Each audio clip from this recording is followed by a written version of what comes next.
motherfucker, you can't have my cornbread. That's for damn sure. Because if you try to take my cornbread, part 2 of my killing spree gonna begin up in here on your ass right now. If you think about my cornbread, get the taste out your mouth. That's for damn sure. Now fuck him, fuck that, because I'm from New York City, goddammit. Nobody take no cornbread from me. That goes for you and any other you motherfucking farmers wanna try some shit. You fuck around with me, it's gonna be consequences and repercussions.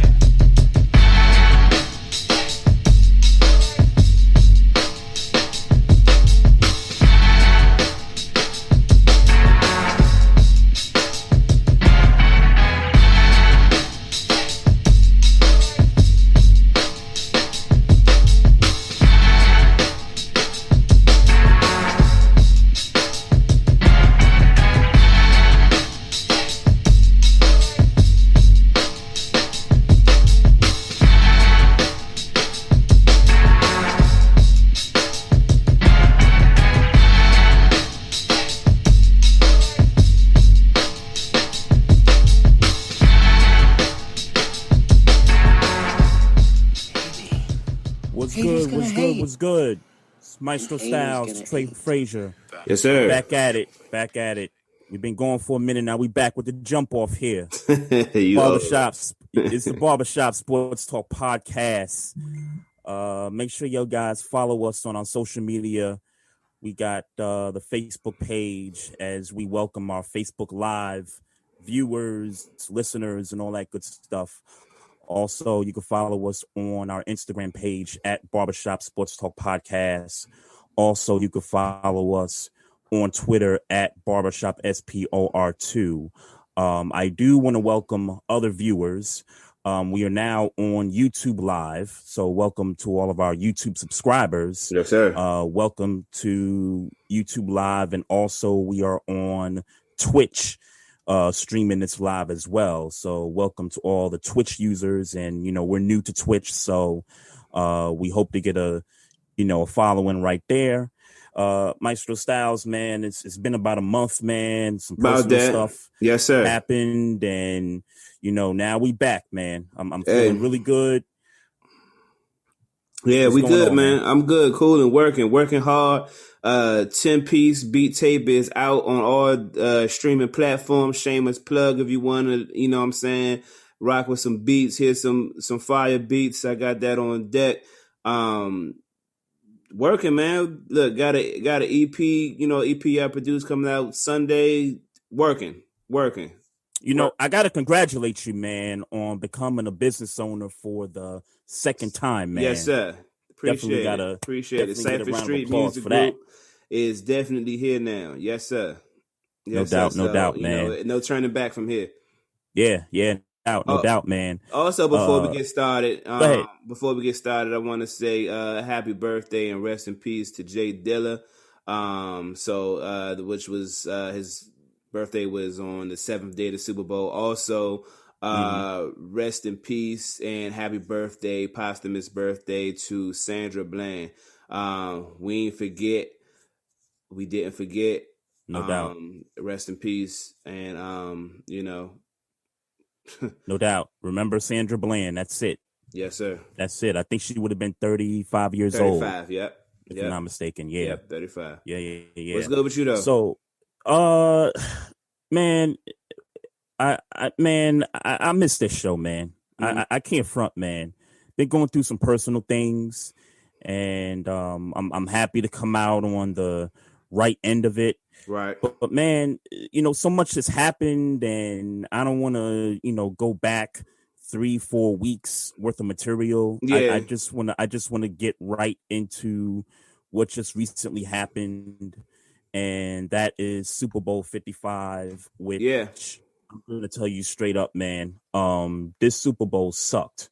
Mm-hmm. From the game to the halftime show to the commercials. Every single damn thing about this Super Bowl sucked, except I want to make this known.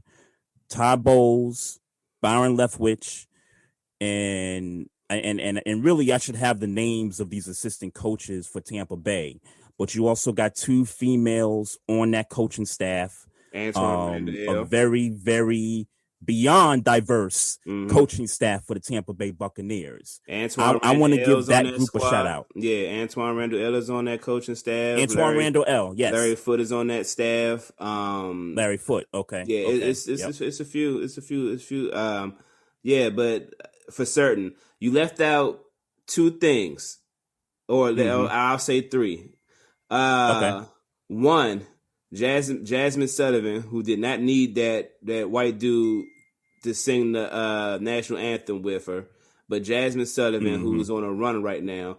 Her, you got to give it up to her. Her tore it up. Her. Oh yeah. You got to give it up to her. And lastly, ASAP.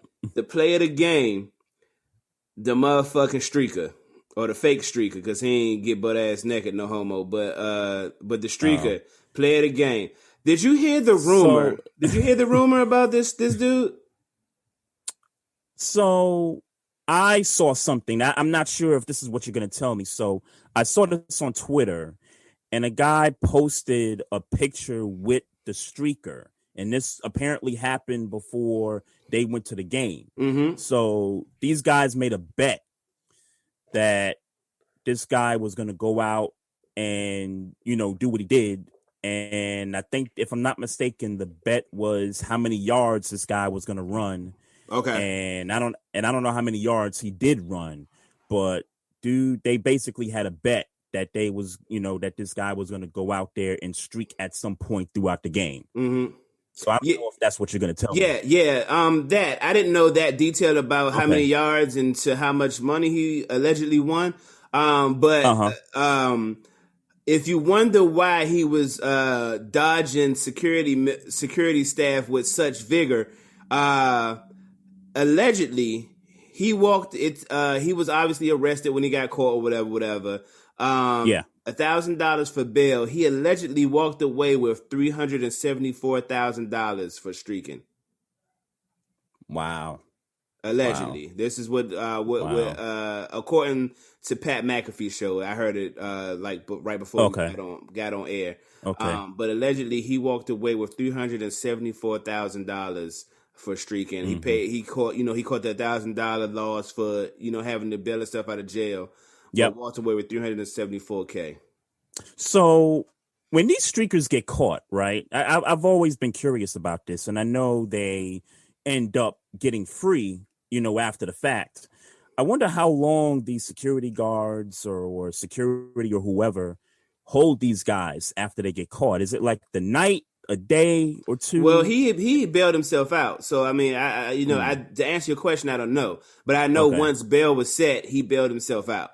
So take what you will with that. But hey, them earnings. It was those earnings. But if you ever wondered, I mean, this dude, I think it was Mahomes second, and this guy, if you want to count for how many for being able to dodge defenders and people trying to attack you, was Mahomes number 2 and this guy number 1, because both of these cats was running for their lives in this Super Bowl. Oh yeah, and I got to tell you, Patrick Mahomes is a freak, man. The one where he falls off to the side and he's trying to get that throw off, man. That was a beauty of a throw. The way he was angled, man. Let's just get straight to the shit.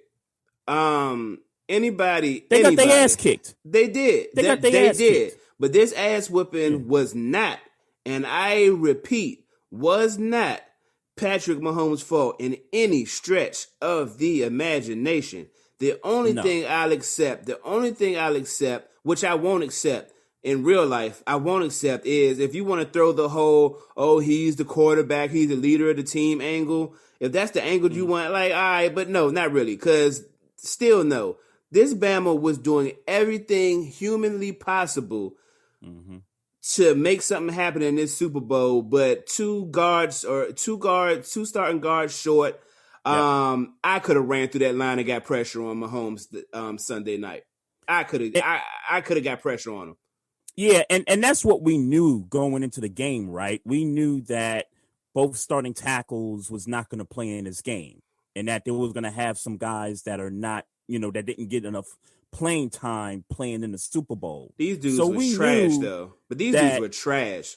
These dudes were trash. This I think this goes for these guards. This goes far beyond, these aren't the starters, and which is valid. They weren't starters, but they were trash. Like, they were trash. Like, I don't see how these guys are playing on this team next year. Trash. Like, that's how bad they were.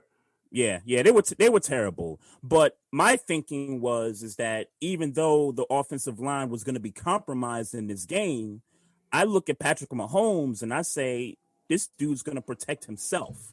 This guy is going to do all the legwork. And he did that. He did all the legwork. It's just that guys was not catching balls. Balls was hitting them in the face mask.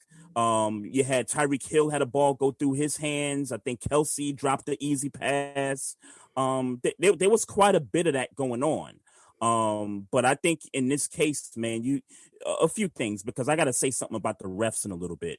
But that Tampa defense, the cover 2 that they were playing, they basically said, look, we're not going to rush any more than 4 guys at you because we know what your offensive line is. We're going to test that offensive line.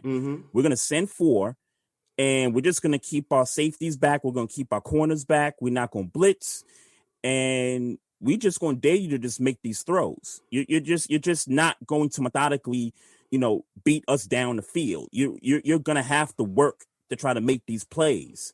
And Todd Bowles did an exceptional job with coordinating this defense and putting these players in the right place. I mean, Devin White was just all over the place on Sunday.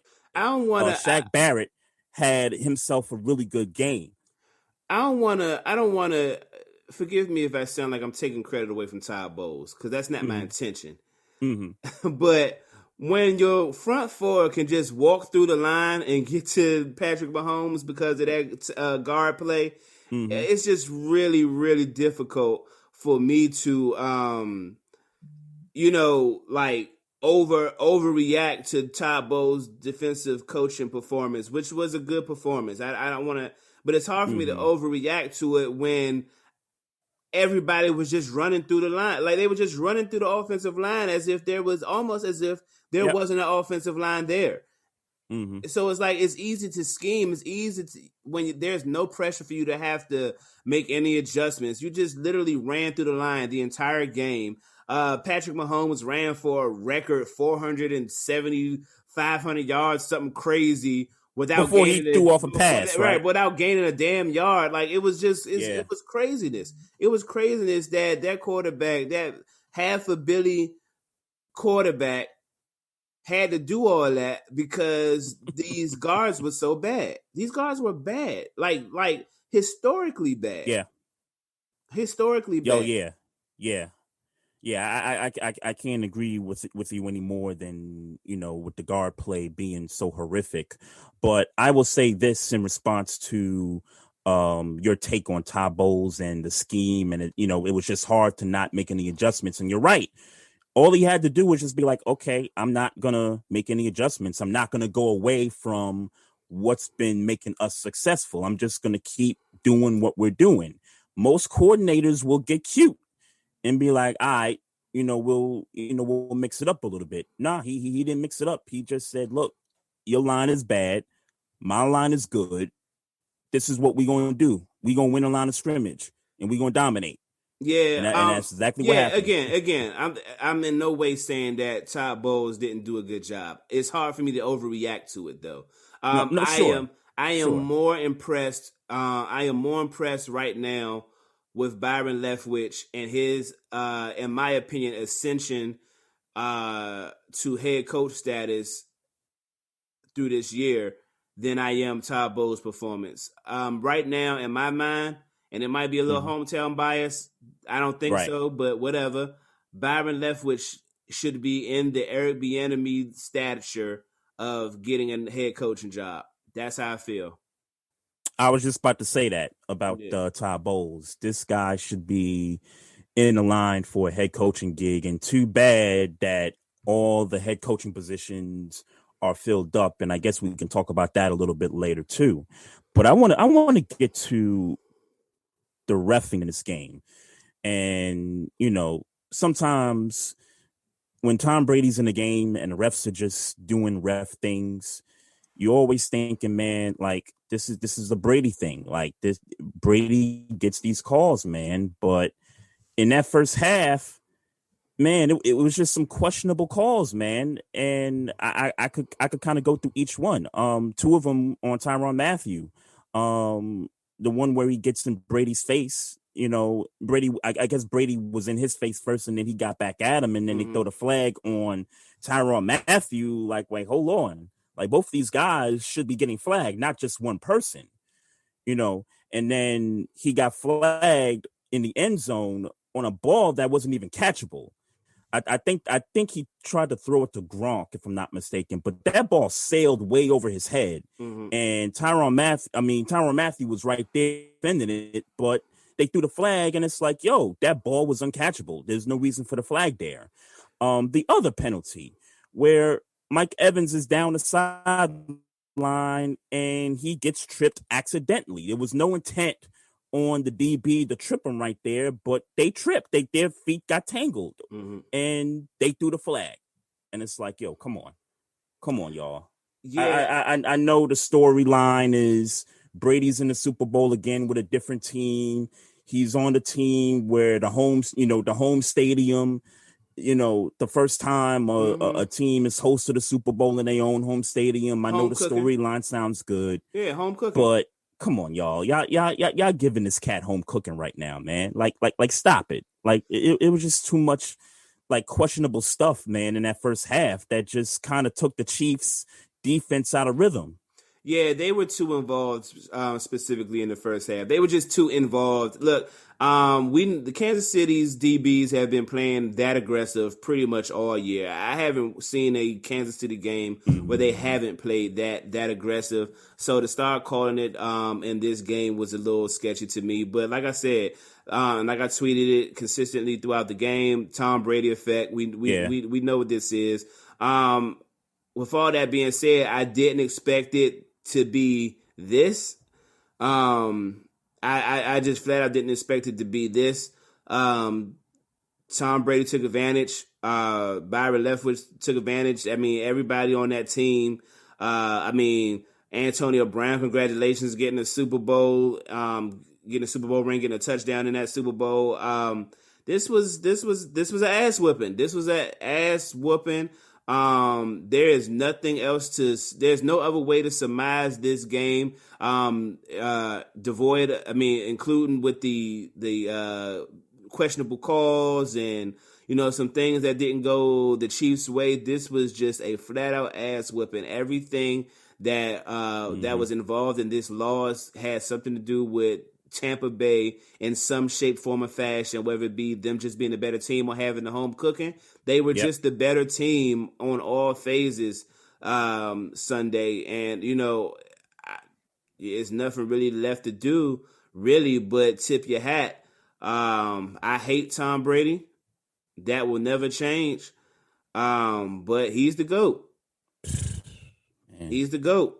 Do we have to get into this conversation? Look, I don't like him. I saw a tweet that said he wished he could have had all this home cooking and all this when Randy Moss was a Patriot or Chad Johnson was a Patriot, so we could have got them brothers some rings. But he the GOAT, man. It's really nothing else to say. To deter from having to give him too much props, I'll kind of change the conversation. I think it's clear now that in the lifelong question of was it Belichick or was it Tom Brady?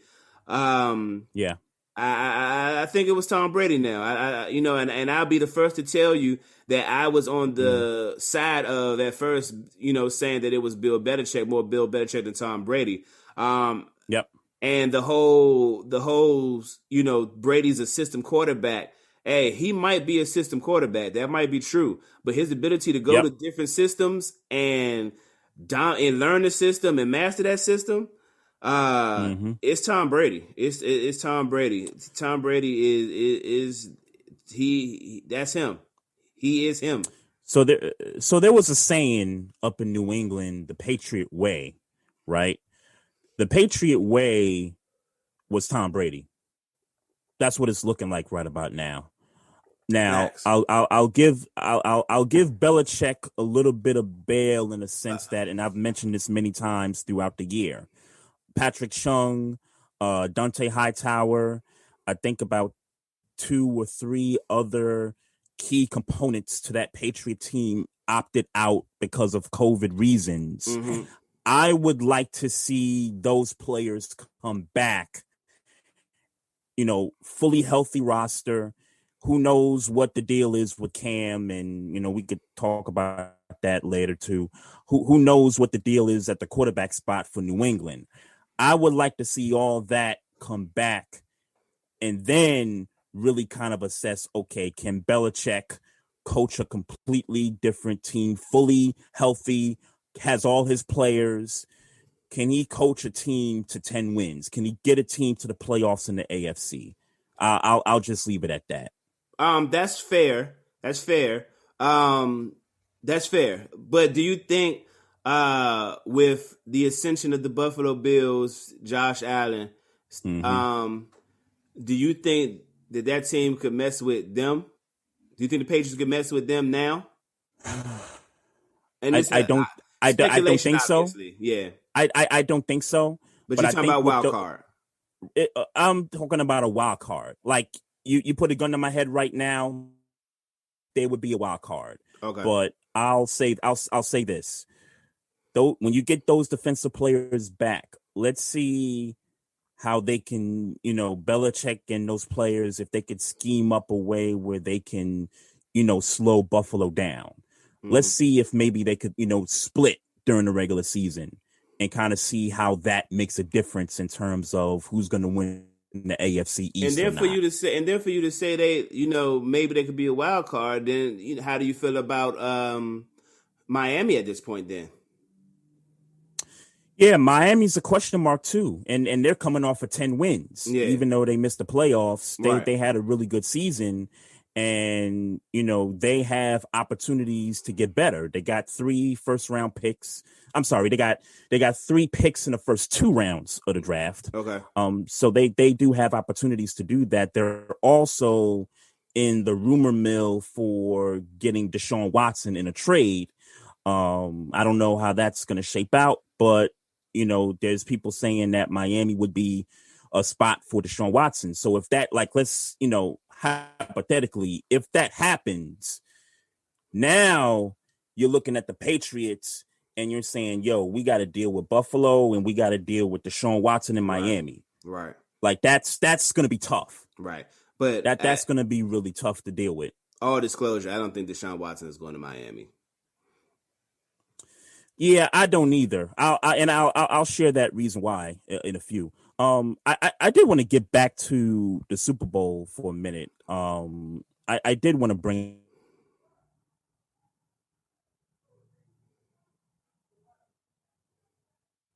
You there?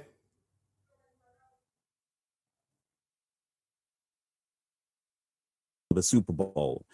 There's a little girl in Kansas City, 5-year-old girl. Involved in a car accident.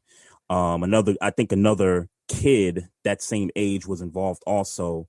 But the girl in particular, her name is Ariel, is fighting for her life as we speak. Brain injury. I believe the report said that she suffered a brain injury and that she's in a condition where she's fighting for her life at this point.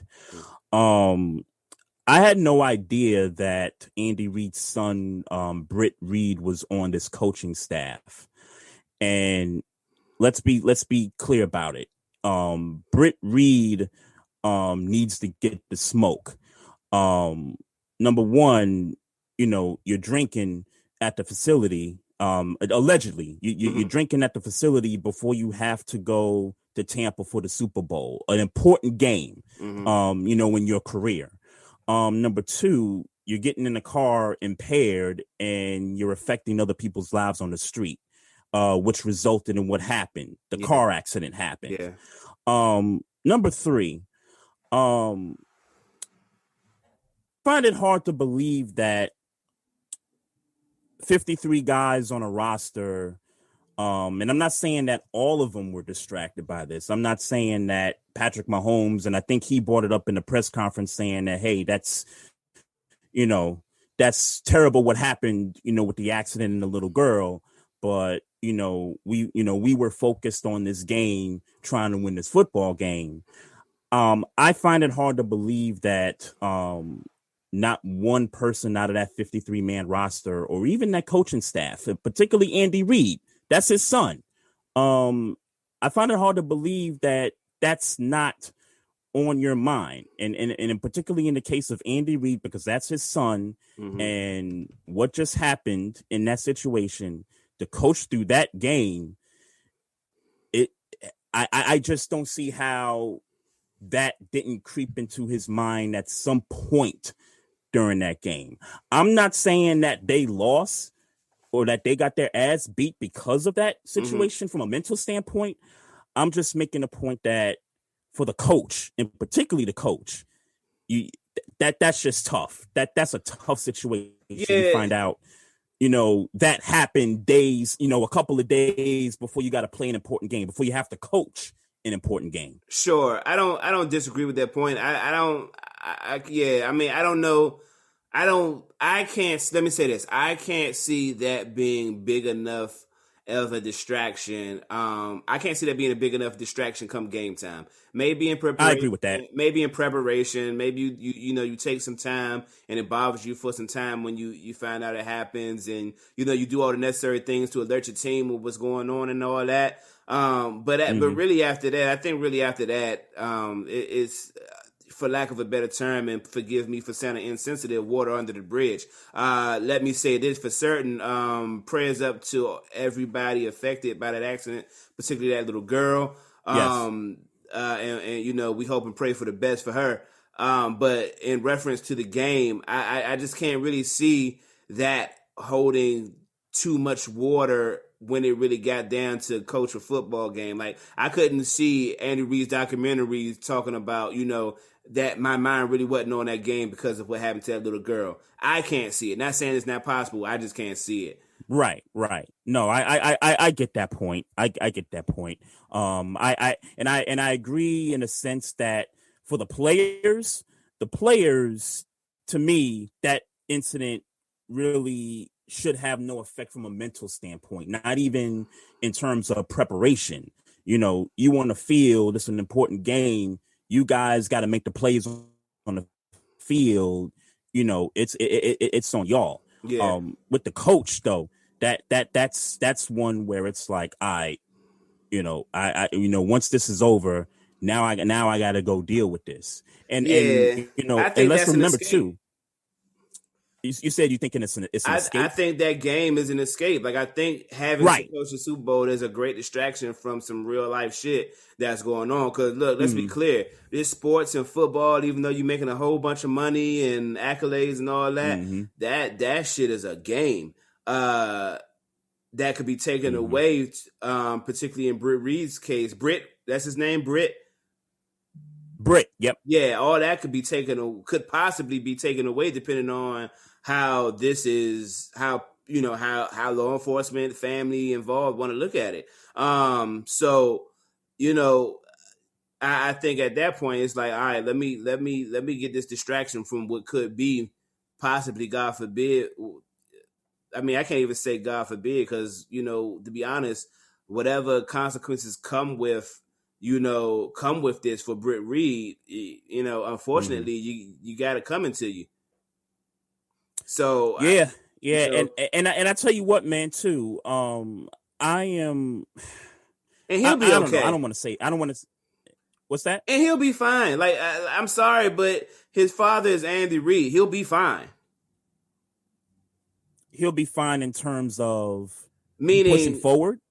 Yeah, he'll be fine. It's not like he'll be fine. Yeah. So I can't act like I got a whole bunch of sympathy for how he might be handling it when he did something so irresponsible. I can't really feel much sympathy for how he might feel during the game and leading up to and afterwards.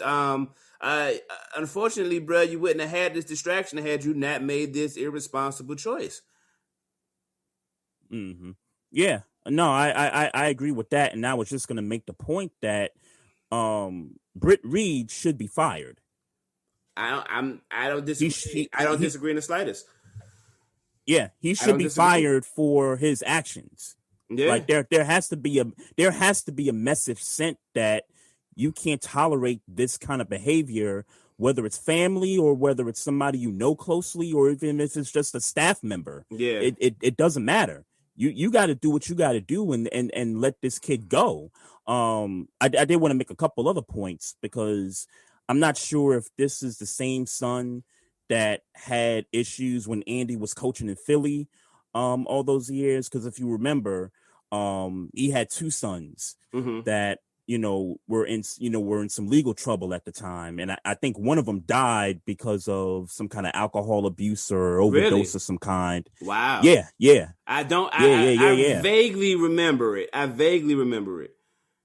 Yeah. So I'm wondering if Britt was the other son, obviously that survived and, up to this point now, and, still having these same problems. Yeah. I saw a tweet from Annie Apple, who's Eli Apple's mother. She's on Twitter, and she basically said that Andy Reid went from supporting his son to eventually enabling his son. And I was like, yo, that's like mad profound right there. Well, I don't know how true or false that is. I won't, I don't know, so I won't speak on if he was enabling his son or not, but that's that's a strong statement to make. And, I mean, maybe she knows something I don't know, clear, but that's a strong fucking statement. That's a strong fucking statement to put on Twitter, especially if you don't have information. And again, I'm not saying she does or don't, but if she don't, that's a strong fucking statement. It's strong as if she doesn't. I'll say this. I would say the connection that she has with the NFL is that she's an NFL mother of a player that plays in the NFL. Yeah. And maybe those kinds of circles, maybe information like that does travel like that. But then I'm just throwing it out there. But then you're talking about hearsay. But then you're talking about hearsay. So yeah, I won't try to make her statement seem like it's false or true. I'll say that if she don't have, I'll leave it where I left it, because that's a strong fucking statement. If you should know that you're right if you're going to put that kind of statement out on Twitter for people to read. Being the mother of a famous, maybe not the most famous player. I was going to say, he ain't famous. But he's an NFL player. He's an NFL player, yes. And, if we know who Eli Apple is. Haven't heard his name in a while. Well, we know who he is. In football circles, Eli Apple is known. We can both acknowledge that. What team is he on, by the way? Is he on the Saints? I thought that was the last team I heard he was on. The last team he was on. I don't know if he's. I'm pretty sure he's not with them now. But yeah, I don't know to answer your question. But yeah, okay. don't. I hope that's real information and not something she heard in a circle of people talking. That's what I'll say. Right. The last thing. The last thing I have in regards to the Super Bowl. Did you have a problem with Antoine Winfield's penalty at the end of the game or close to the end of the game? No, not right? one bit. Not one bit. Not one damn bit. I read some people who was like, "Oh, that's unsportsmanlike, and that shows some class." And no, ain't show no damn. That show some class. Well, more than that, Antoine Winfield was the recipient of that taunt in that last game. So right. In the game that mattered, I'm gonna give you that back. You gotta hold that.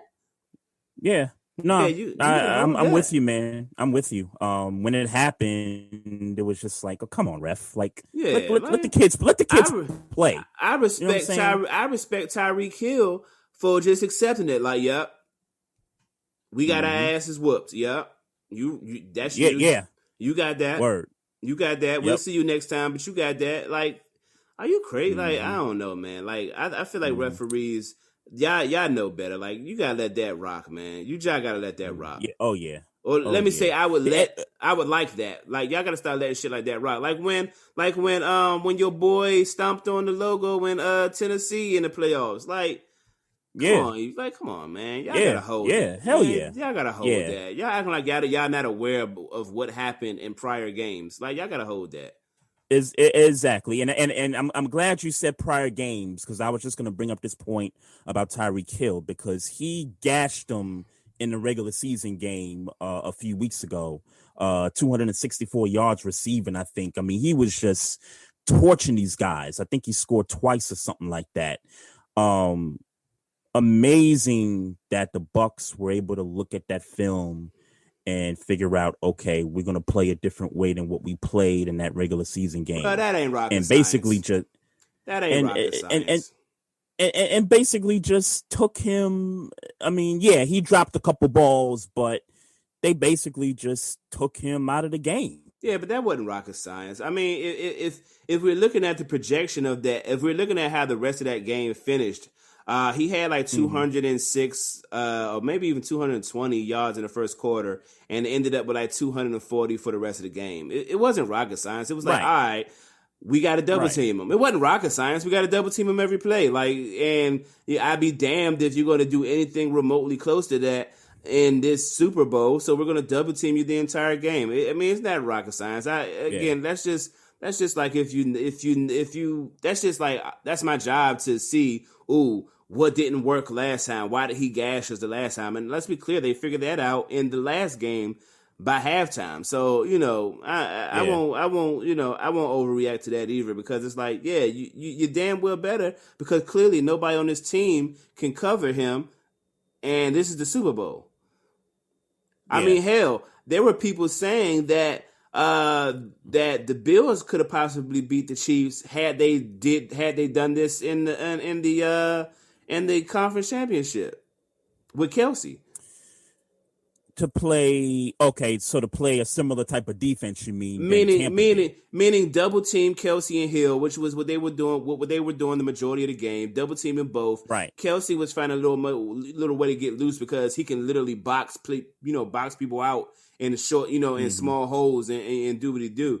Like that's what they were saying should have happened in Buffalo, and had it happened in Buffalo, that Buffalo might have won that game. So I mean that wasn't really rocket science. For me, the key to this is that and really in most football games, the trenches. Yep. Tampa Bay defensively dominated the trenches, and Mahomes couldn't do with 4 guys. Yeah.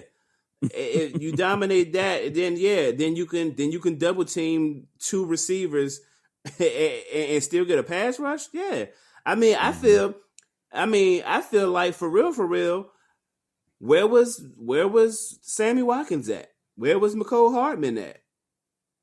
I was just gonna bring up McCole Hardman, and I don't know if you took this away from when he was targeted, but I thought McCole Hardman looked lost on the targets that he was getting. Like, there was one where it looked like he stopped and the ball just, kind of sailed over him. And it's like, yo, dude, you should have been still running to try to get that ball. Yeah. I mean, if you're going to, if you want to pass blame somewhere, those, you get rid, you eliminate Kelsey. Not eliminate, because he had yards, but you neutralize Kelsey. Some of those were garbage time yards, though. Yeah, but you neutralize him, and you eliminate Tyreek Hill, and you don't have an offense. Yeah.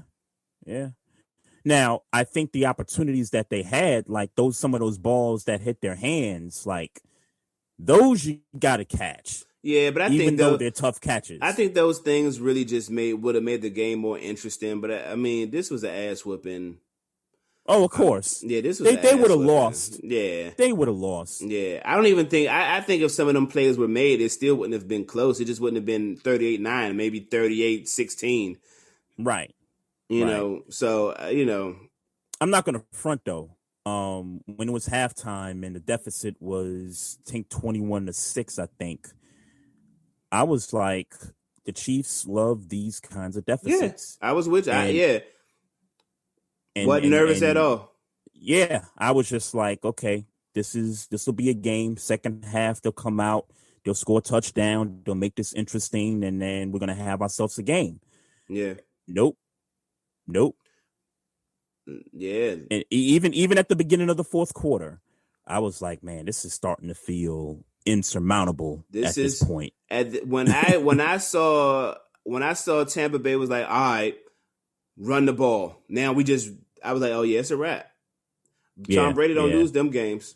Tom Brady doesn't lose them games. Shout out to Leonard Fournette, scored a touchdown in the game. Yeah, they don't. And I think games. they mentioned something. And I think they mentioned something that Gronk, AB, and Fournette scored all the touchdowns for Tampa Bay. Those were the three guys that got to Tampa after Brady signed. Yeah, and more than that, man. This is what Dan Snyder wanted to do back in 98, 99 when he brought in all them free agents.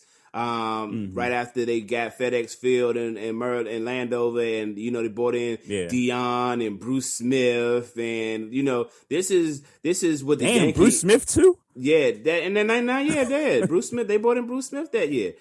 This is the Yankees in the 90s. Though it worked in the Yankees, spend the money. Sir. Like LaShawn McCoy got a Super Bowl ring and had nothing to do with the game, and really. He got 2 Super Bowl rings and did nothing in either game. Right. Right. I mean, shit. I mean, you gotta give props to the front office, like Tom Brady. This is the Tom Brady effect, much like the LeBron effect in the NBA. Yep. Like, hey, if I'm coming to your team, you better be ready to spend some money to put the roster I need to do what I do best. And this is what they did. I was kind of hoping that he would retire. It don't seem like he's going to retire. But why would you retire when you can get this? You can get this kind of, like, he didn't get this his entire. Records. Yeah, he didn't get this his entire career. He didn't get this his entire career. You gave it to him for 1 year. Like, let me run the show. Let me get what I need to do what I do because I'm the best. And they gave him what he wanted. And here we are. Man.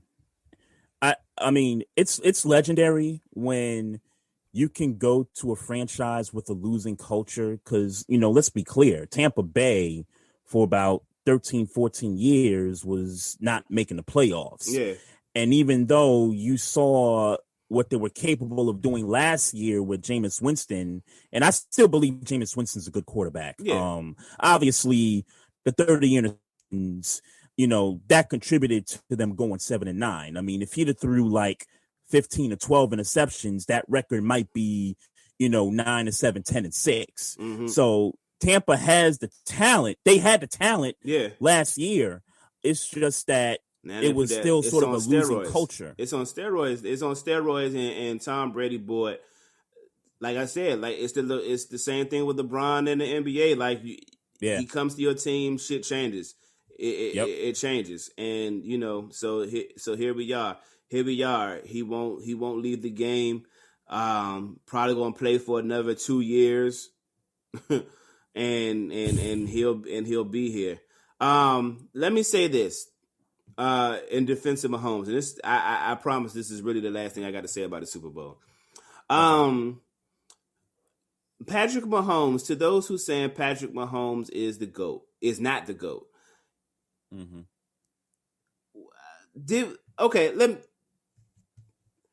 You're right. He's not. You're right. He's not. As long as Tom Brady is playing in the NFL, Patrick Mahomes got to hold this. He's the second best quarterback in the league.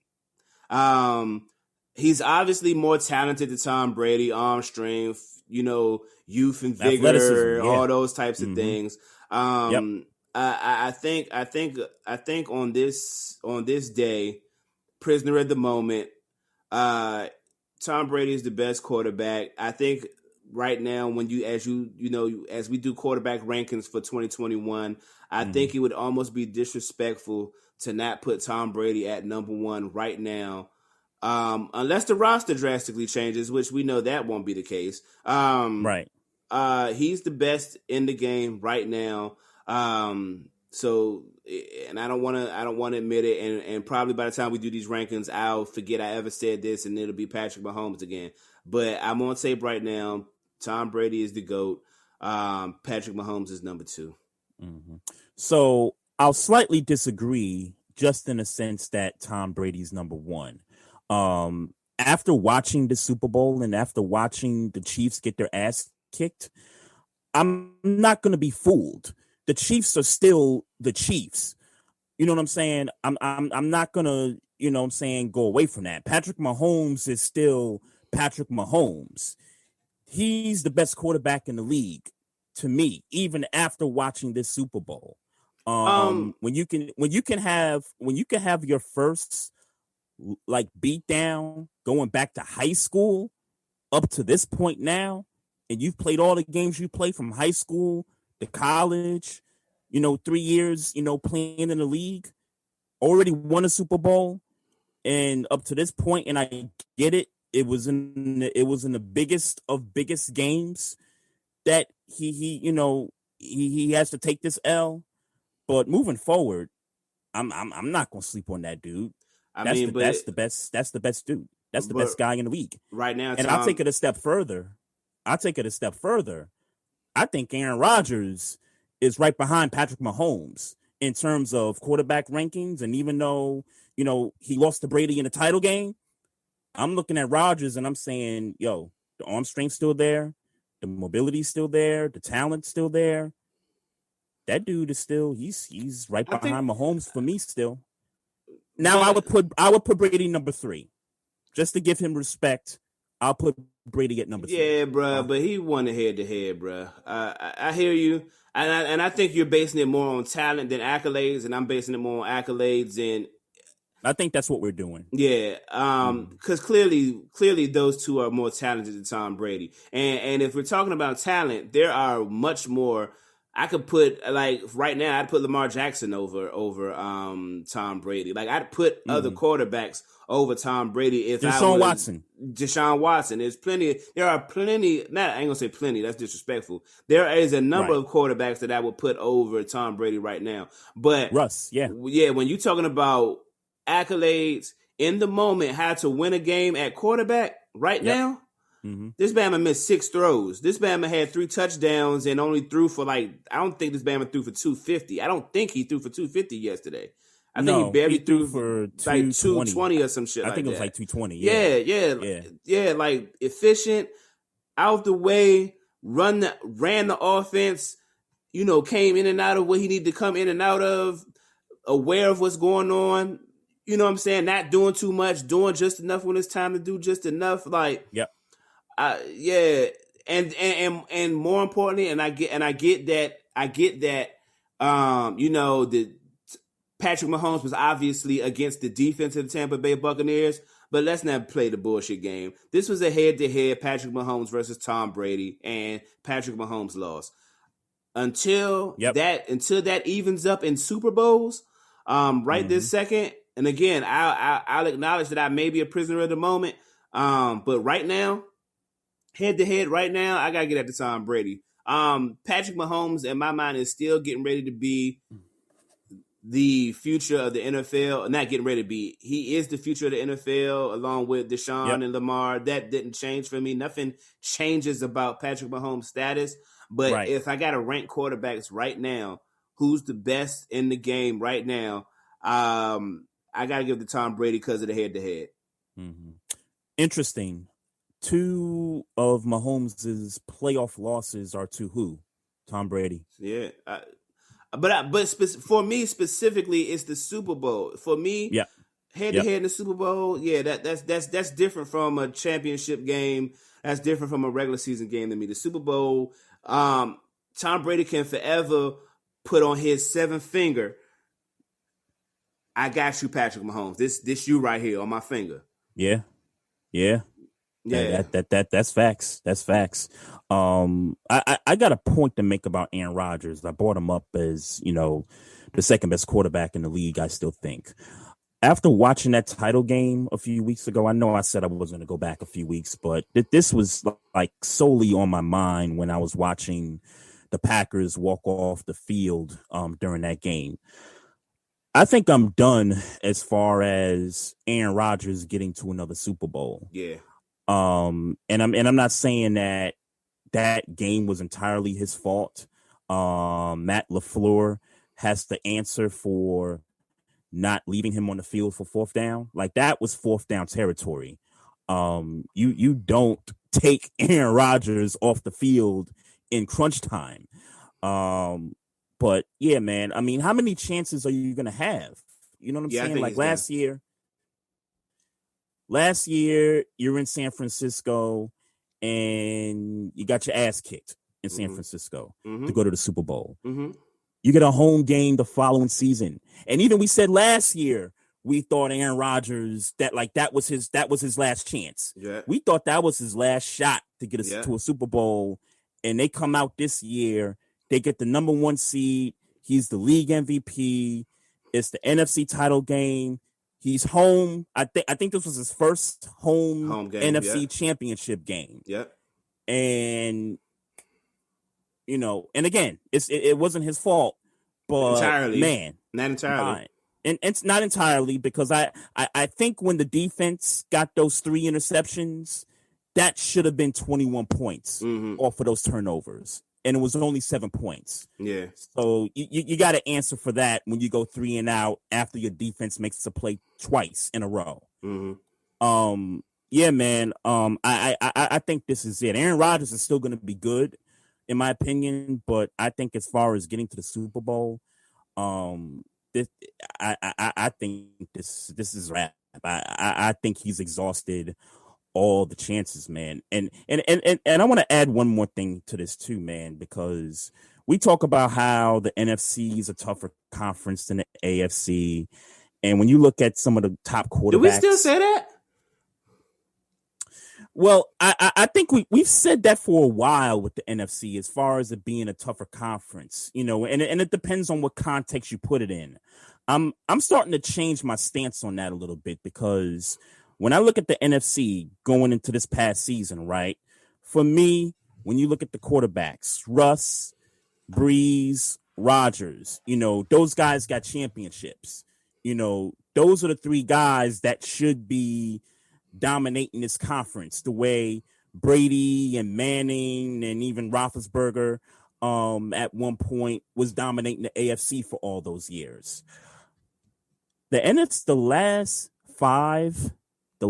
five NFC champions have not been either one of those 3 quarterbacks. Think about that for a second. Those are the 3 best quarterbacks in that conference before Brady, got to Tampa. Those are the 3 best. Then one of them is represented the NFC the last 5 years. Yeah, like that's just mind-boggling to me. Yeah, I don't think well, I'll say this. I don't think that the NFC is like I don't see it that way. I'll be honest, when I realized Patrick Mahomes was who he was, when I realized Lamar Jackson was who he was, when I realized Deshaun Watson was who he was, I mean, even to a lesser extent, well, I ain't gonna say Baker Mayfield. Because I had belief in what Baker Mayfield, but then he wasn't really showing up. But now this year he's starting to kind of come on a little bit. Now and you're forgetting Josh Allen too. Josh Allen. That's 5 dudes. So let me eliminate Baker Mayfield, put Josh Allen there, and then when you're even talking about Justin Herbert on the come up, like now number 6, maybe you could talk about Baker Mayfield. Like, it's different. The defenses, I mean, we know what Cleveland defense do. We know Buffalo has a consistent defense for the most part. Like, I don't feel that I didn't. maybe a year ago, maybe 2 years ago. I don't really. The AFC is where it's at right now. The AFC is definitely where it's at right now. Where the talent is, yes, I agree with you there. I think competitively, it's tough. It's tougher for teams in the AFC than it is for teams. And I mean, bro, they got the NFC, still got the NFC East, bro. I mean, good point. And I was just gonna ask you. So you're of the opinion that the NFC is the easier conference? The NFC, yes. Okay. And I could see it from that context. I mean, think about it. Tom Brady said, yo, I'm going to try something different. I'm going to go over to the other conference where it's been a lot of different, NFC representatives in the Super Bowl the last few years. And I'm going to try to get this team to the Super Bowl.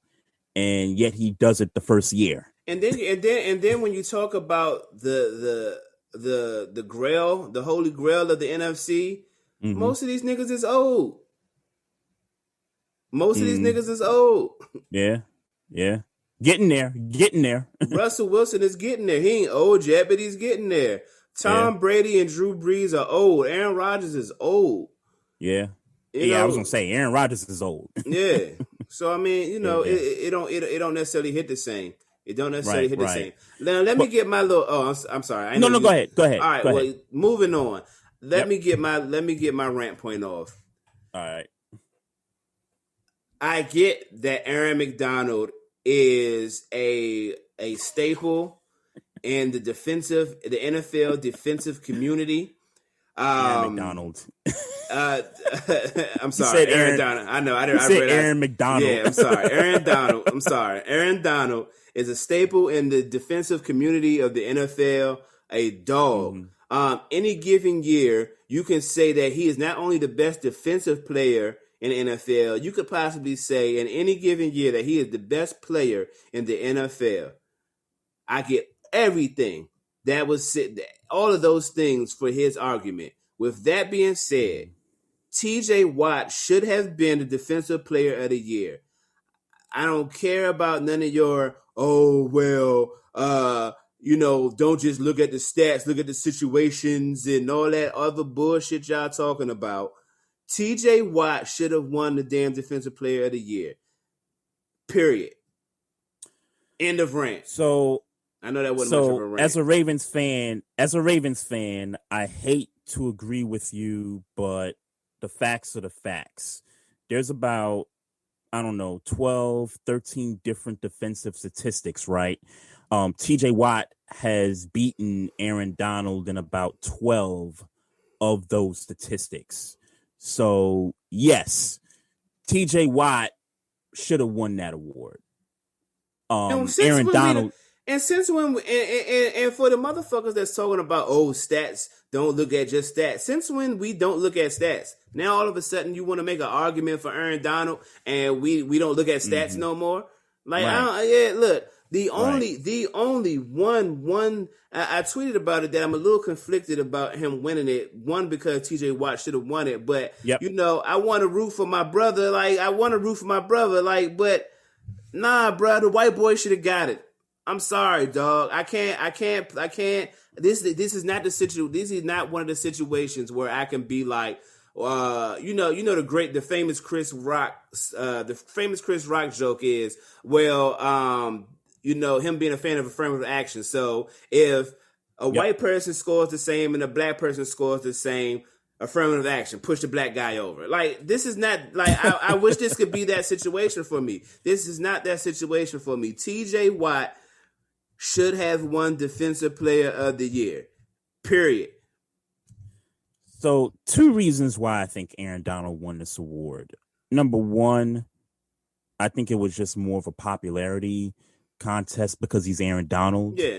And number two, I think it's because he was on the number one defense. And not that Pittsburgh's defense wasn't far behind in terms of rankings, but that Rams defense, number one in the league.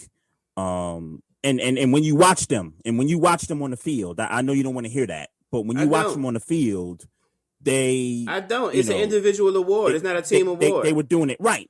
It's an individual award. So I don't care about that. I'm just saying. I think that's why he won this award. Well, that's bullshit. And again, as a Ravens fan, I hate to disagree or to agree with you, but I have to in this instance. T.J. Watt should have been the Defensive Player of the Year, but I think Aaron Donald won it off of name recognition, popularity, and the fact that the defense he was on was number one. I think he won on name recognition. Mm-hmm. I don't think they thought TJ Watt was going to be this good this year. Aaron Donald is I think they wanted more stats from TJ Watt. Like it was affirmative action essentially. It was They kind of right here statistically in most categories push the black guy over the top. And in that sense I can't argue, but man, TJ Watt should have won that. And while we on NFL honors, I'm sorry, bro. And I know it's not a something that you do on normal circumstances. Quarterbacks normally win MVP. That's just what it is. Yep. Derrick Henry should have won fucking MVP. I don't care. I get it. 48 touchdowns, all that. He was great. Not denying it. Don't forget the 5 interceptions though. Yeah, don't leave out the 5 interceptions. 48 and 5. That ratio. That's a crazy ratio. My man ran for 2,000 though. Yeah, I get it. I totally get it. I guess he was number 2 in that. They gave him MVP. And they gave him the pat on the back. The pat on the back was the offensive player. Yeah. They gave him the pat on the back joint, like they did, much like they did. T.J. Watt gave him the Deacon Jones Award, which with respect to Deacon Jones, nah, that's the second place trophy. Nah. Derrick Henry should have been who won MVP.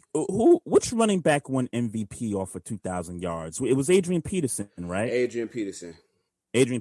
No other running back won MVP not off of to 2,000. Not to my knowledge. I know Adrian Peterson though. Not to my knowledge. Okay. Because I know Jamal Lewis didn't.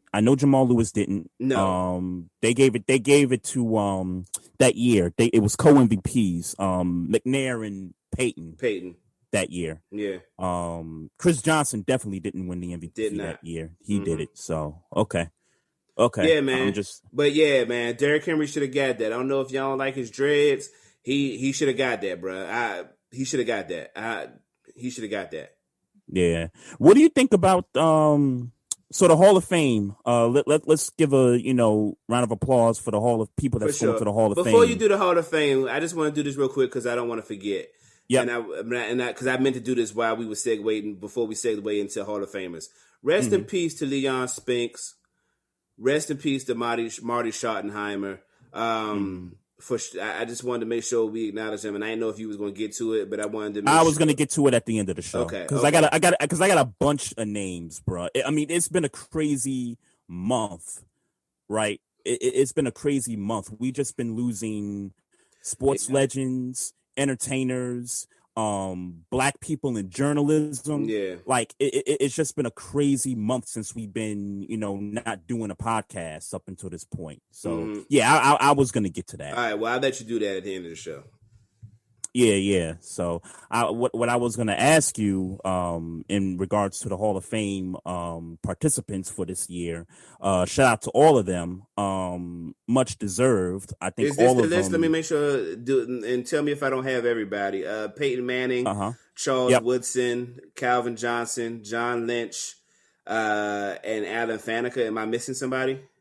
Yeah, Tom Flores finally got into the Hall of Fame because that's one guy, one coach that people have been begging the NFL to put in the Hall of Fame for a long time, and he finally got in. Yeah.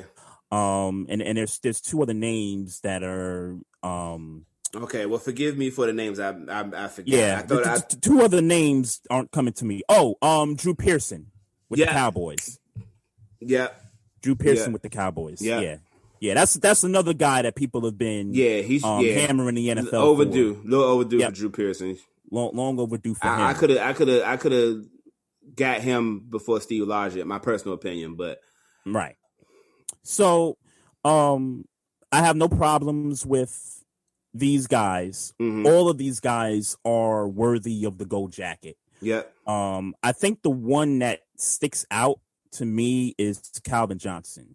Now, Calvin Johnson's played, I think, 9-10 years in the league, all with the Lions. Yep. Very electrifying receiver. Hard to double team the guy because even if you do, he's going to catch anything that throws his way, whether you put 2 or 3 guys on him. Yep. He was considered the best receiver in the game for a stretch during his time in the NFL. Yep.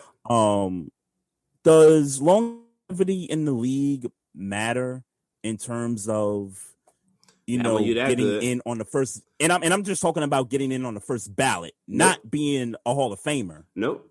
Because keep it a buck. If Patrick Mahomes retired tomorrow, he'd be a first ballot Hall of Famer. Okay. Now I get that he has a Super Bowl ring. I do understand that's something. But I thought that's why you said that, because he's got the Super Bowl. No, I mean I think if he had all the accolades he had, and the only thing he was missing was a Super Bowl ring, I think he'd still be an Hall of Famer. I think he'd still be a Hall of Famer. So he came in his first year. Not his first year. 50 touchdowns. 50 touchdowns. I get it. Yeah, only one of 3 guys to do it. I get it. I think he's a Hall of, I think he would. I think they would have put him in a Hall of Fame. He has a Hall of Fame resume right now. Okay.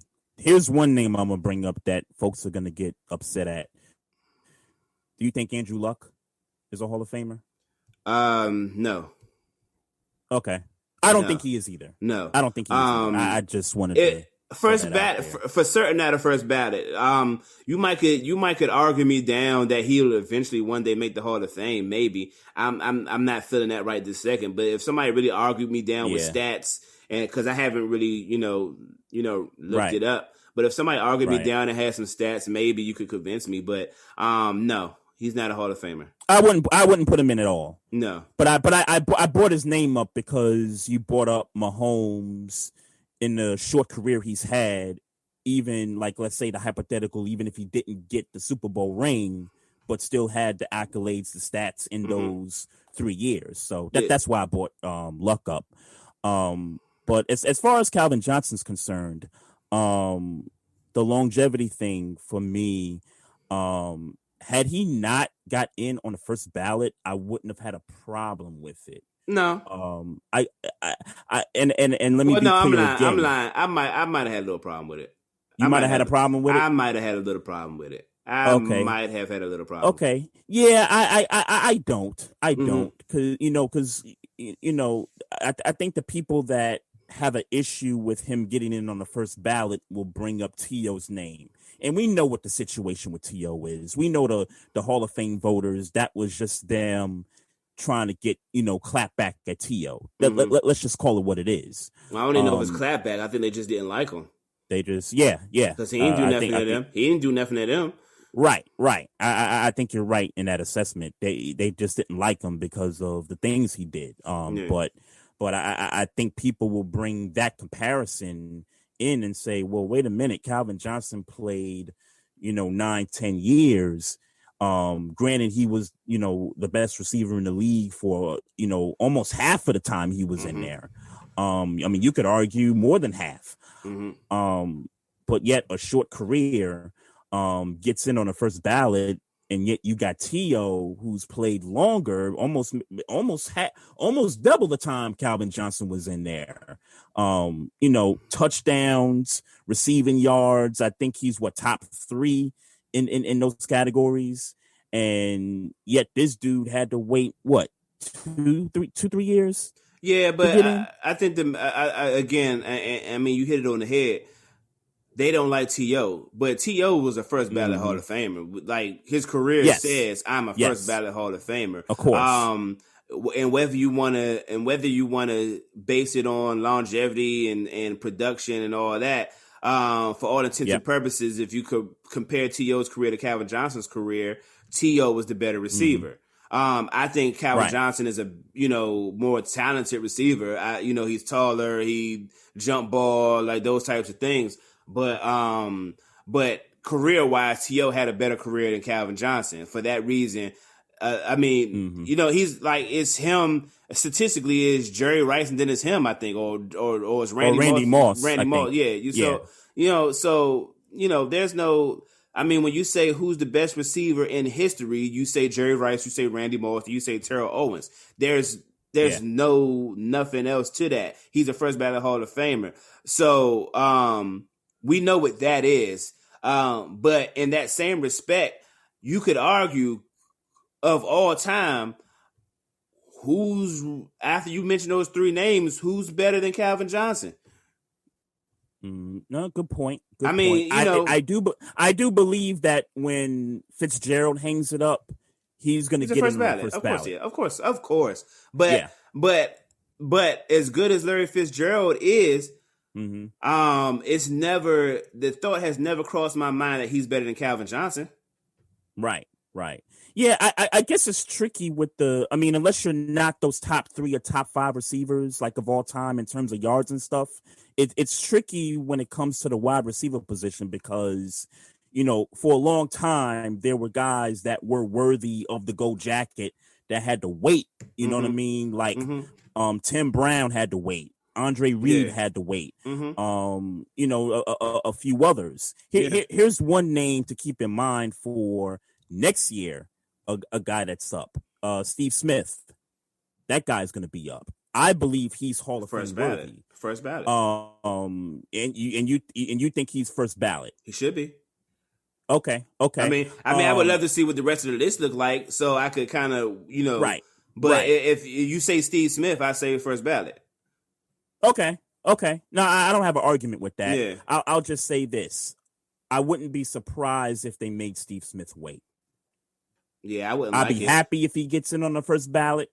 I'd be happy if he does. Yeah, but nothing would surprise me if he didn't get it on the first ballot. If he had to wait maybe the following year, to get in on the second ballot. I'll leave it at that. Sure. In real life, though, who's better? Who's better than Calvin Johnson besides those 3 players?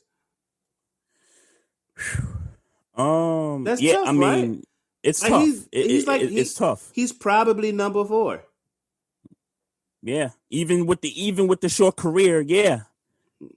I wonder what's his totals receiving yards. I don't have time to look this up, but I'm just kind of curious about that. I'll look that up when I'm done here. Yeah.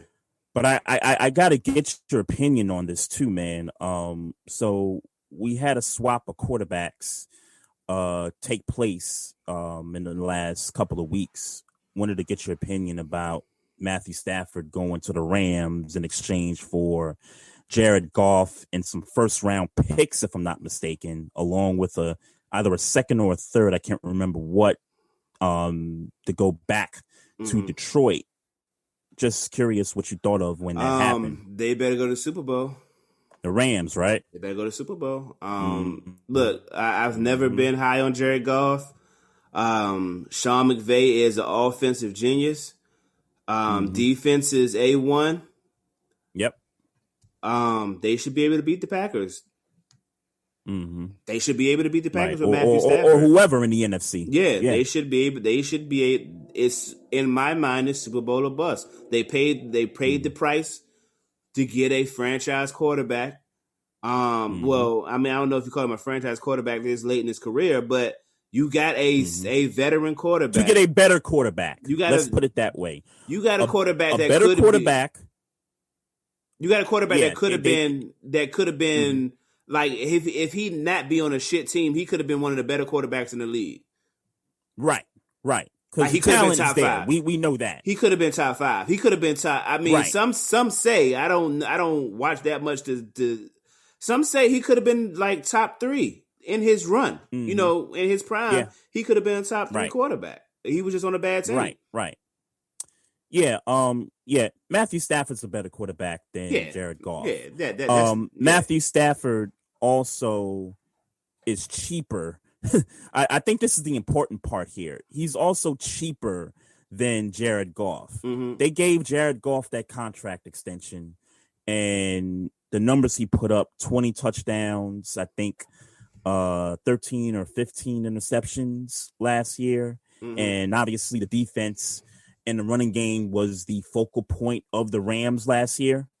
You're not going to pay that much money for 20 touchdowns when other guys are throwing 30 touchdowns, 40 touchdowns in a season. You're not going to. I ain't going to hold you. 20 touchdowns is not even 20 touchdowns is not even acceptable in today's NFL for a starting quarterback. Yeah. Well, it's not acceptable. In the case of the Rams, they got to the playoffs, and I'm not saying it's because of Jared Goff. I mean, because it's not. He did what he was supposed to do, I guess you could say. How many games was he injured? Just one. Okay, yeah. So 20 touchdowns is not acceptable. 25 and up. So just one. 25 and up is the standard for a quarterback in the NFL. 25 and up is the standard. 20 touchdowns is not acceptable. Yeah. So McVay did what he had to do. Get rid of him. Get yourself a better quarterback. And and you're right. It is Super Bowl or bust. I don't want to make this comparison, but I think this is probably the closest thing to what the Rams are trying to do and what the outcome of the trade hopefully, turns out to be a championship. When the Raptors got rid of DeMar DeRozan for Kawhi Leonard, and that turned into a championship. I'm not comparing the players. Sure. I'm not comparing Leonard to Matthew Stafford. Yeah. But I think the Rams look at this and say, we got to get better at this position. Let's make the move. I mean, hell, the Rams probably just saw what the Bucks did. What Tampa Bay did. Right, yeah. Right. Or another good example, get Alex Smith up out of Kansas City and put Patrick Mahomes in, and guess what? You got a 50 touchdown season from the kid. And you got a Super Bowl out of that. So, again, not comparing the players, comparing more so the situations. But even more so, like getting the getting the younger guy, the upside guy out of there for the proven guy. I think the Tampa Bay. I think they watched what Tampa Bay just did this season. I mean, obviously they made the deal before the Super Bowl win. Yep. But I think they saw what happened with this team. I mean, they took that loss to Kansas City, Tampa Bay. I mean, and didn't lose a game for the rest of the season, leading up to the Super Bowl win. I think the Rams saw, we have the team around us. Yep. Our failure was at quarterback, and we got to fix that. We ain't got time to groom. We don't got time to groom or raise nobody up. We need somebody that know what they doing. Matthew Stafford knows what he's doing. And I think there's going to be some other teams, with the same sort of concept, because all I'm hearing is teams are trying to look for, new quarterbacks, quarterbacks that, are rumored to be, on the move. I'm hearing, the Carson Wentz stuff, that looks like that's going to be something serious. Like the Eagles look like they're done with Carson Wentz, or Carson Wentz is done playing in Philly. Like that appears to be real. I'm hearing stuff about Vegas, trying to, trade Mariota or even Derek Carr, for that matter. I'm hearing that as a rumor. I just heard today that there's a situation where the Colts might try to get Matt Ryan from Atlanta. I don't know how, true that is, but that was something I heard earlier. Russell Wilson was just talking earlier today about, getting involved in the process of building teams and stuff like that. And then all of a sudden people are like, Russell Wilson might be on the move, and, Sierra might want to go to the A. She might want to go to LA. She might want to go, someplace other than Seattle, Sure. You hear those kinds of things. And I'm just sitting here wondering, and I don't want to forget Deshaun Watson, because that thing is still out there, with him not wanting to be in Houston. I'm just curious, like, why all of a sudden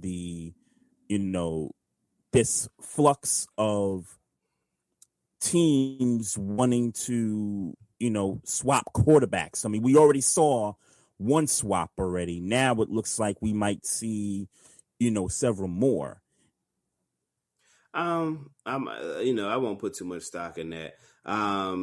But you mentioned Russell Wilson, and I hope they really do involve him in acquiring talent because he needs help. Yep. That's that. That's all I got. He need a line. He need a line desperately, and that's all I would say about that. Yeah. Been sacked a lot too much. That's all I got to say about that. Mm-hmm. In the words of the great Bubba Gump.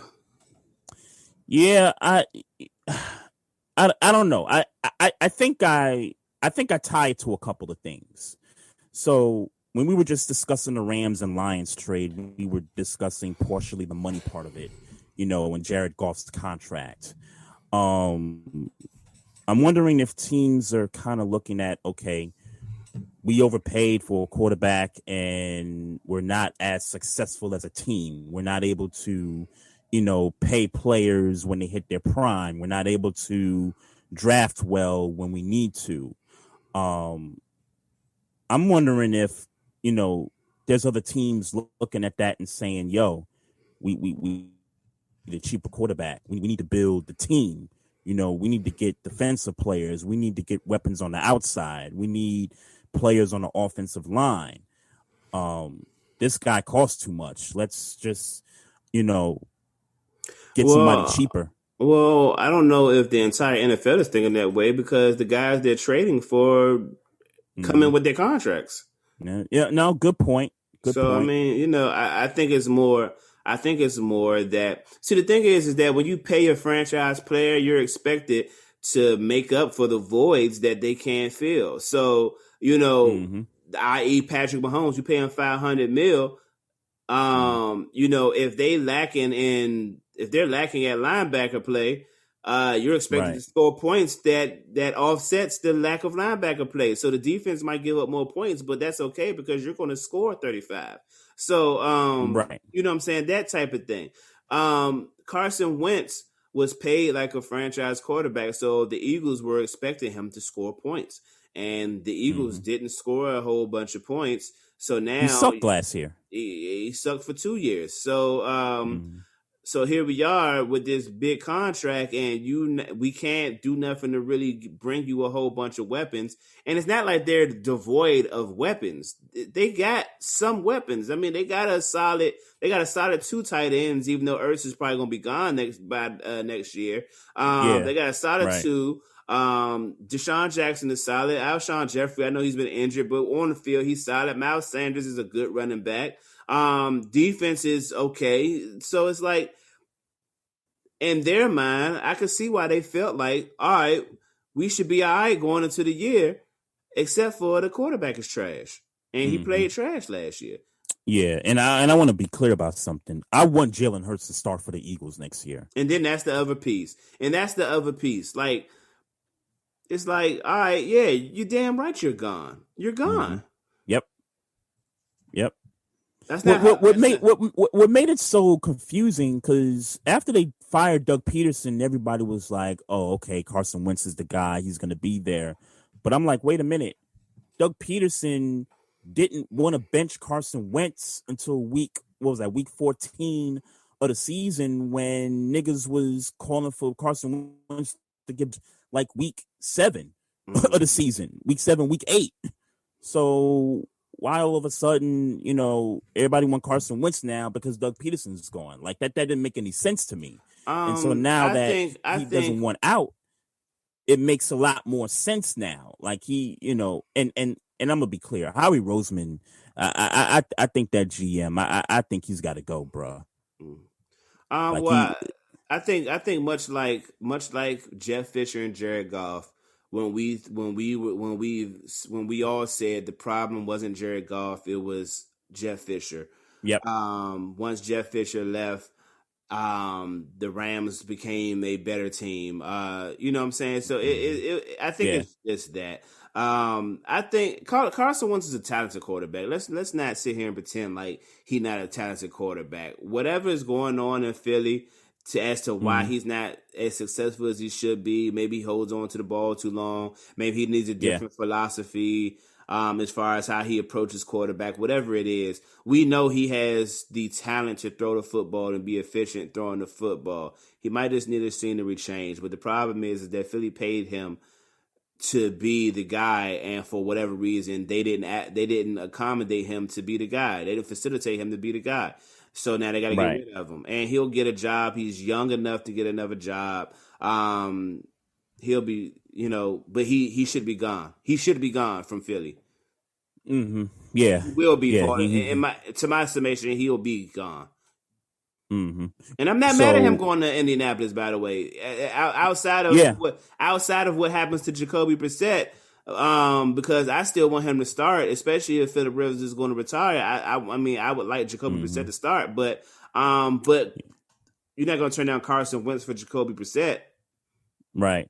Now, just a note for you: Jacoby Brissett is a free agent. Yeah, he already gone through those 2 years, that 2 year, $30 million deal. So. Yeah, but what that means in my mind is that they're going to send him to They're going to send him to a bum team. That's what that means in my mind. Mm-hmm. I don't think they're going to put him somewhere with some weapons around him and give him the ability to really compete. Oh, of course, because they don't want to be proven wrong. Like if Jacoby Brissett does actually do something with somebody. Yeah. Makes sense. Man, if you got nothing else, man, I kind of want to, get into this list of people, man. Yeah. It's been a rough month since we, last did the podcast, and I just want to, give a shout out to these names, and I want, everybody that's listening and watching, to keep these people's families in mind. We lost some legends in sports, entertainment, Black journalism. The list is just crazy, man. So, John Chaney, college basketball coach for Temple for all those years. Yep. Hank Aaron, hammering Hank Aaron. We know what a pioneer he was. Yes, sir. Coming up, during a time where, we wasn't liked. Yeah. As a people. Well, I'm sorry. Let me let you go. No, I was just going to say we still not liked, but I didn't want to step on. Step on your moment. Yeah, you're right. You're right. we're still not liked. No question. But I'm with you. No question about that. No question about that. The great Cicely Tyson. Yeah, rest in peace. Legend in the acting game. Sekou Smith. Worked for NBA TV for, a few years, was a journalist covering the NBA for 20 years. His complications was from COVID. I did read up upon that, that he had some complications from that and eventually passed away. So rest in peace. Shout out to his family. You mentioned Leon Spinks, one of the great fighters, one of the great boxers, I should say. To ever step in the ring. Just found out today about Mary Wilson, co-founder of the Supremes. Keep her family in prayer. You mentioned Marty Schottenheimer, former coach of the Chiefs, Redskins, Browns, and the Chargers. I guess one of the best, winningest coaches in terms of. I know he died at 200. I know he had 200 wins. I don't know where that ranks. 200 wins. But I don't know where it ranks, but I know he had 200 wins. Right. And just one point about Marty. Shame on the Washington Post. I saw earlier that their headline was, Marty Schottenheimer, who, and I'm paraphrasing, but the headline said Marty Schottenheimer, who had playoff failures, for all those years died at 77. Like that was just classless on the part of the Washington Post right there. Yeah. You know, I don't care who it is. Yeah, You know what I'm saying? Yeah. Pedro Gomez was a baseball writer for so many years. Yep. He passed away the other day. Butch Reed, aka The Natural, former WWE wrestler, black wrestler, passed away I think a week and a half ago. And then finally, right before we started doing this podcast tonight, I found out about a guy named Therese Paler, who's a black journalist. Currently, I had worked for Yahoo Sports for a few years, covered the NFL, was based out of Kansas City, covered the Chiefs for so many years. He died at the age of 37 today. There was a lot of posts about it on Twitter today. I know Jamel Hill had some words to say about him, and quite a few other people in the journalism field had some kind words for him. So sure. Rest in peace. That's 10 names. Yeah. That's 10 names right there, and all within a month span. Gone. Rest in peace for sure. No longer with us. Yeah, no doubt. Just want to give a special shout out to all of our fans and all of our listeners, our viewers, and again, we're glad to be back, and we gonna keep giving y'all this content every Tuesday. Make sure y'all check out this episode on our podcast platforms. We're on Spotify, Amazon Music, iHeartRadio, Google Play, and Apple Podcasts. Also, don't forget to check us out on our Facebook page, where we do our Facebook live feeds and all that good stuff. Also, check us out on our Twitter at Barbershop SPOR2. Also, you can check us out on Instagram at Barbershop Sports Talk Podcast. Also, subscribe to our YouTube page. We're also live there for the first time tonight also. And you can subscribe to our new page on Twitch, which we're live there tonight also for the first time as well. So we appreciate all the fans. We appreciate the support over the years. And, we're just going to keep this thing rolling, man. Love. Any words? Love. Any final words? Love. 10-piece. Beat tape. Maestro Styles. 10-piece. Promote that. Go stream. Promote the business, man. Yes, sir. Yes, sir. But love above all else, man. Y'all be safe. Yeah, no doubt. See y'all next week.